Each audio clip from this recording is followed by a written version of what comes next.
So are you going to do it? He asked, pushing his stringy blonde hair behind his ear. Sure, why not? It's only a modeling gig, not a big deal. She smiled sweetly. But going to Dave's house alone, he took a long swallow of his black coffee, allowing its acrid warmth to course through his body. I just don't think it's safe. David's a nice man, a bit shy and lonely maybe, but he's a nice guy. Besides, we've been there before, and he promised me $1,000. She stirred the ice around her soda. I need the money, especially since someone decided they didn't want to live with me anymore. So you're going to drive all the way over there and pose all alone in a guy's house because I don't want to live with you. Come on, Becky, don't you see how stupid that is? Says the guy who breaks up with his girlfriend just because she wants to be a model, she retorted, narrowing her green eyes at the handsome blonde across from her, dragging a fry through the ketchup. He sighed and looked into her swampy eyes. They were bloodshot, he realized. She'd been crying again. You know it was more than that, Becky, but do whatever you want. He shot back. Really, Nick? Really? It was more than that? Whatever. You're full of it. And you know what? I don't need to take this from you. She pushed her chair in noisily. Screw you, Nick. The bell tinkled as she walked out. Her car started easily and she drove in silence. Becky wiped away the tears bitterly. Why does he need to be such a jerk? As Becky made the left onto the highway, her phone rang. Answering it, Nick's voice made her skin prickle. You left me with the bill. Why'd you leave anyway? You're complaining about $6? What about all the rent you owe me, huh? She shot back, frustration filling her normally sweet voice. Why don't you just lose my number? Go to hell, Nick. Becky hung up her phone and tossed it. It clattered noisily, hitting the floorboards and sliding beneath the passenger seat. Damn it, she muttered as she leaned her sleek body over to retrieve her phone from beneath the passenger seat. She swerved back and forth as she tried in vain to get to her phone. A car horn sounded loudly behind her, and she straightened instantly, startled. I'll have to get it after I get to David's, she sighed to herself. Becky clicked the radio on to some droning pop station to drown out the growing silence. Exit 258 East Maple, she read aloud as she steered left into the wooded area. Trees towered around the crumbling pavement. I hope that David won't mind that I'm a little early. I should have called first. She sighed, wiping the sweat from her palms. Why am I nervous? Damn it, Nick, messing with my head. Becky pulled into the driveway of a picturesque house. A white picket fence surrounded the dark green lawn, dotted with pink and white flowers. The house was a 2-story gray-blue, with white trim, large windows, and a pitched roof. She locked the door of her black beater after cutting the engine. She stared at David's house as she walked up the perfectly manicured stone walkway. Wow, she breathed. This is a really nice house. Becky lifted her pale hand to ring the doorbell, but David opened the door before she even had a chance to knock. She blushed and looked down. Oh, Rebecca, hello. You're a bit early, aren't you? He looked at her. Her face pointed at her feet, and she muttered a small squeak of, sorry. He smiled as he pressed the silver wire-rimmed glasses up the bridge of his nose. Well, It's alright. Come on in. We can get to work in a few minutes. Sure, thanks, David. Sorry I'm so early. He just nodded and slid back into his clean house, which was sparsely furnished. A couch, a coffee table, a chair. No pictures. No television. No decorations. How rude of me. It's kind of warm out, isn't it? You want a soda or something? Yeah, that'd be nice, thanks. She smiled pleasantly. Have a seat. He motioned to the light blue floral couch. She settled herself into the comfortable couch and waited. He returned a moment later with a Sprite and a glass of water. Thanks. She smiled as she filled the glass and took a sip.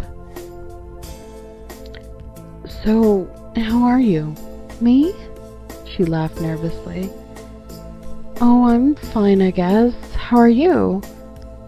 I'm doing well, but hey, small talk really isn't my strong point, so if it's okay with you, I mean, we do have some business to attend to. Oh, yeah, I have the extra outfits, and I took off my makeup like you asked. Did I miss anything? The hair products? Yeah? She dug around in her purse. I've got those too. Okay, so this is how it's going to work. I will pay you when we are finished, and I will give you copies of any and all pictures that I take. Does that still work for you? Sure does, she smiled. At least I'll be able to pay my rent this month, she thought. Go ahead and finish your drink if you want, and we'll get started when you're done. He straightened his black ponytail. You're going to need to relax, though. I need you as natural as possible for the pictures. She finished her drink and followed David down to his studio. A plain white room with bright lights, white prop boxes, pedestals of varying sizes, and a single camera on a lonely tripod. The whole room gave an air of a sterile hospital room. Please, make yourself comfortable. Take off your jacket. Let your hair down. He watched as she let loose the perfume cascade of black curls. She looked over her shoulder and smiled. Flash. Click. Beautiful. Sit there on that pedestal. Lovely. Pull your knee up to your chest. Another picture. Smile. You're so beautiful when you smile. She complied with a lovely smile. She tugged on her white tank top over her light blue jeans. She thrust out her chest and pouted. Another flash, another click. Becky felt dizzy as the flashes grew heavy and her vision grew spotty and then dark. She fell with a loud thud. David smirked and picked her up and started walking. Becky awoke sometime later. It was dark as she tried to move. Pain rocketed through her. Something shifted beneath her, snapping and crackling like dry leaves, grass, or something else. She struggled against her restraints. Her muscles were sore and her skin felt damp. She blinked hard, trying to clear her vision. It was incredibly dark, so she listened. She could hear a man talking somewhere above her. So you got her? Yeah, man, she's downstairs. You think she got the message? I don't know. She hasn't woken up yet. You should probably go check on her. Yeah, probably. Becky tried to prop herself up, only to end up hurting her wrists by landing on them. She continued to struggle as the stairs squeaked. She tried to yell, finding she couldn't make a sound. The men seemed to be jovial as they entered the room and flicked on the lights. She closed her eyes and tried to wish herself to safety. She heard the familiar click and flash of a camera. She opened her eyes. David and Nick stood over her. She struggled harder, tears staining her face.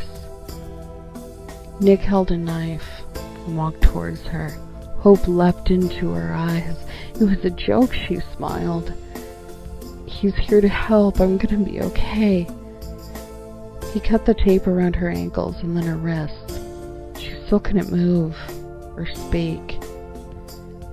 So when do the drugs wear off? I don't know.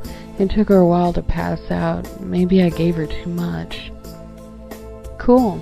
You have the cash? Nick asked, throwing Becky roughly over his shoulder. Yeah, man. Thanks for this. These pictures are going to be awesome. David handed Nick a wad of bills. Nick walked out with Becky on his shoulder and tossed her into her car and got in the driver's seat. He started driving. Becky started to move her head slowly and then started moving her arms. She was laying in the back of her own car. Her head hurt and she didn't understand what was going on. So I told you it was going to be a bad idea. And what do? You left me with the bill, embarrassed me in a restaurant full of people. I tried to help you, tried to warn you, and you embarrassed me. I told you the reason I was leaving was more than just the modeling. You just don't listen to anyone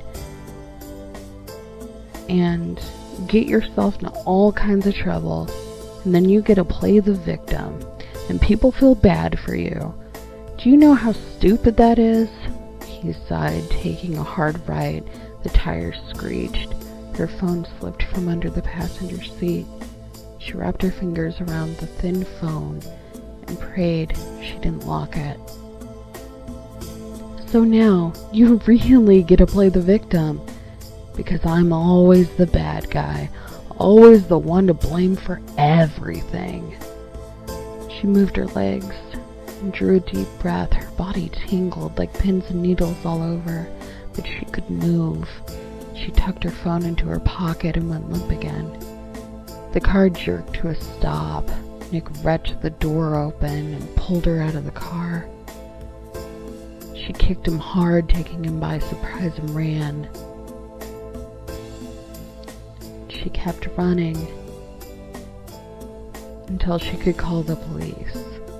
Becky got away, but maybe you won't be so lucky.